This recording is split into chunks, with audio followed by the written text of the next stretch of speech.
Hello everyone and welcome to my editorials. Today I would like to talk about the upcoming Power Rangers Dino Super Charge.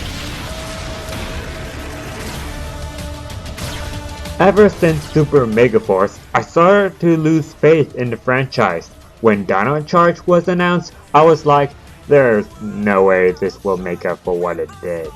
Fortunately, I was wrong. They actually put effort into this. The development was great, characters were likable, and I was surprised on how much original footage they created, including the first episode. Although there are still a lot of problems in the season besides plot development, confusing parts, and little mistakes on the script. So until the second half of the season comes out, here are the 10 things that needs to happen in Dino Super Charge.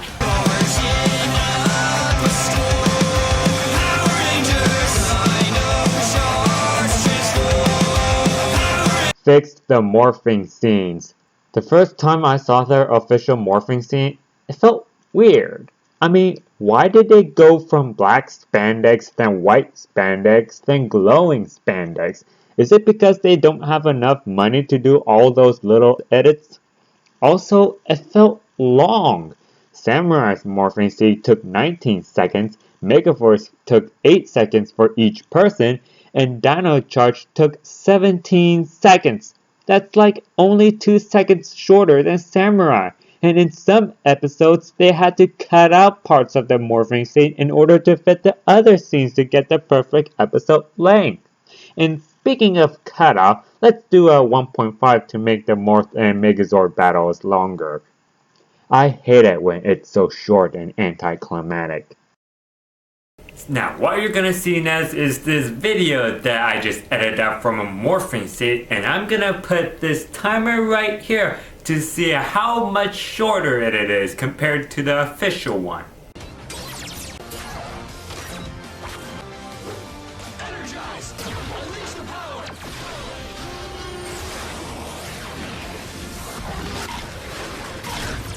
12 seconds!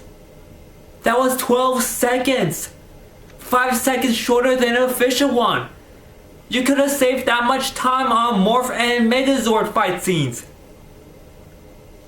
Why can't it be that simple and short?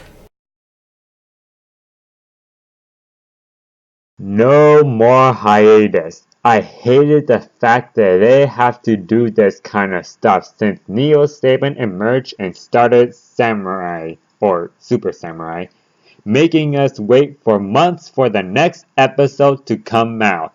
Why did Neo Saban decide to do this? Is it because to catch up with filming and editing, a chance for people to watch the episodes they missed? Or is it all just so that they can air their unnecessary holiday specials on the right day?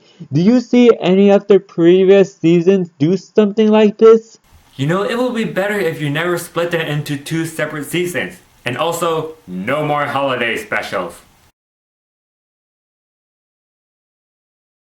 Original transformation scenes. You may notice that in some transformation scenes in the Super Sentai version includes dancing, while the English version they did their own movements. Also, in the Megazord transformation in triangular formation, they actually changed the background. That is some good effort.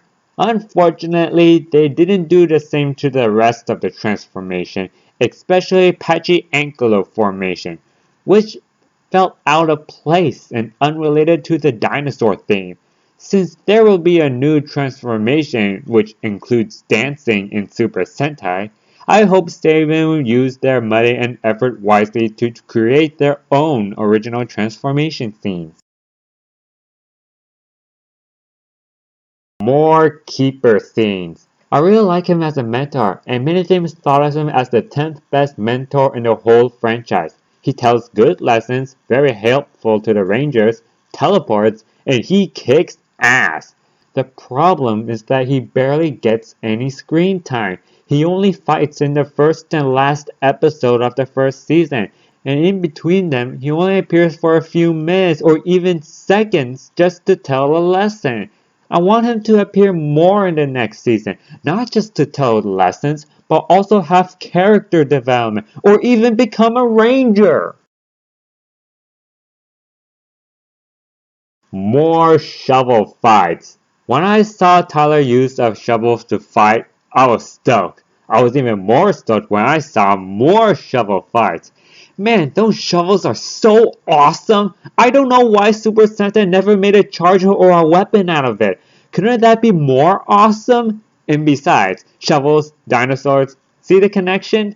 Man, I really want to see more shovel fights. That will make Shovel Knights proud. Snide's connection to Zell Tracks. If you don't know, Zell Tracks was one of the antagonists for Dino Thunder and Destroyed.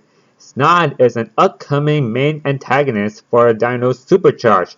I don't know if Saban would even thought of the idea that I came up, but come on, look at those two. Don't they look very similar to each other? Try to make Snide a reincarnation of Zell Tracks. If they're not the same person, then I want some connection between the two. Maybe lost brothers? Clones? I don't know. Build up to the next series. There are rumors that they will create a new pair of seasons after this based on Go Busters. I bet the main antagonist would be Hecko, who is based on a Go Buster villain named Enter. I bet Dino Super Charge will create a backdoor pilot for a Hecko to start a season for Go Busters.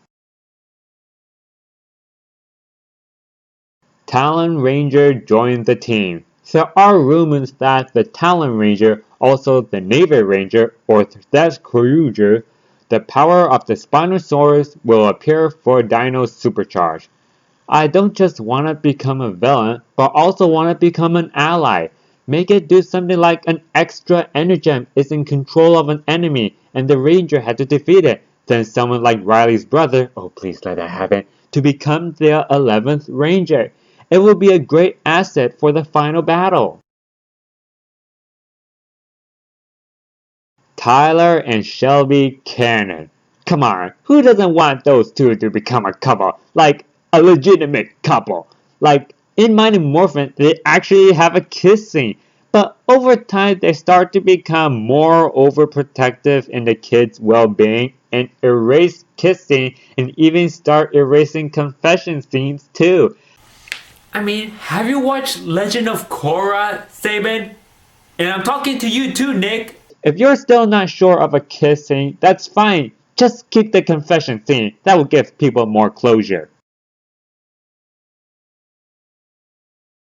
A crossover with two other dinosaur teams.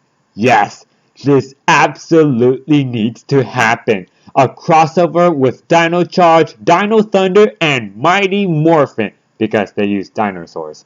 I really hated that Super Megaforce botched their ultimate final battle, having only 2 minutes of battle while talking too much. Samurai's crossover with RPM was okay, but could have had more potential. I do like the fact that it was 1 hour long, so I want all the members of the 3 teams to come together, including Trent, the rest of the Dino Charge Rangers, and the legendary Tommy. And I also wanted to make a 1 hour long episode. Try to have the characters develop with each other. Also make the final battle last like over 5 minutes, including the Megazord battles. And those are the 10 things that needs to happen in Dino Super Charge. So, what do you think should happen in Dino Super Charge? Comment below. Well then, this has been my editorials and have a great day. Hey, you better not mess this up, Saban and Nick.